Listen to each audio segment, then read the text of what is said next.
समुद्र भितर दुर्बल है बात्या जवाद फल एक बड़ धरणर विपद ओडिशा उपकूल टली जाइए। बात्या समुद्र भितर दुर्बल हो गतकाली सन्धार गभीर अवपात परिणत होता। आज सकाळे यह आहरी दुर्बल हो अवपात परिणत हो जाइए।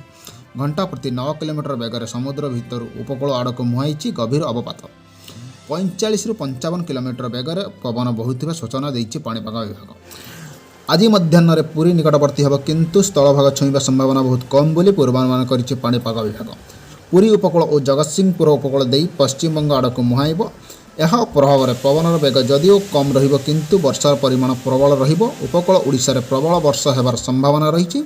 गंजाम पुरी जिल्लार किछि अंचल प्रबल वर्षा संभावना रही। जगतसिंहपुर खोर्धा भद्रक केन्द्रापड़ा सह बालेश्वर उपकूल अंचल प्रबल वर्षा हेबार संभावना अच्छी। यह आखि आगे रखी सरकारी स्तर में प्रस्तुति करा जाइछि। पाणीपाग विशेषज्ञ सुरेन्द्रनाथ पशुपालक कहते जवाद ओडिशा उपकूल प्राय 50 किमी दूर उपकूल समांतराल दुर्बल हो गति कर। पुरी ठारू प्राय 70 किमी दूर संध्या 5टा बेले अवपात रूप में पहुँचब और केन्द्रापड़ार दूर थिबा बेले दुर्बल हो। पश्चिमबंग बांग्लादेश में पहुँचवा बेलू यह लघुचाप परिणत होगा सह समुद्र में लीन हो सारी। भुवनेश्वर पुरी पारादीप केन्द्रापड़ा और वासुदेवपुर 6 तारिख पर्यंत वर्षा लगी रहिबो। 5 तारिख में वर्षा सबुठारु अधिक रहिबो।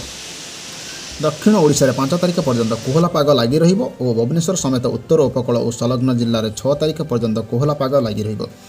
उपकूल ओडिशा रे 11 और 12 तारिख सर्वनिम्न तापमात्रा प्राय 4 डिग्री और 10 ରୁ 11 तारिख मध्य अन्य स्थान में 5 ରୁ 6 डिग्री कमिबार संभावना रही। फल राज्य में शीतर प्रकोप बढ़। डिसेम्बर तृतीय हप्ताह बंगोपसागर में आउ एक लघुचाप सृष्टि होवार संकेत मिलूँ श्री पशुपालक कहते। एमिति नुआ नुआ वीडियो पाइबापी आम वीडियो को गोटे लाइक करनी। जदि चैनल को सब्सक्राइब करना तेज आम चैनल को सब्सक्राइब करनी और पाखर बेल आइकन को क्लिक करनी ताकि आम अपलोड करुवा प्रत्येक वीडियो नोटिफिकेशन आपड़ पाइपर सर्वप्रथम। Bye bye friends.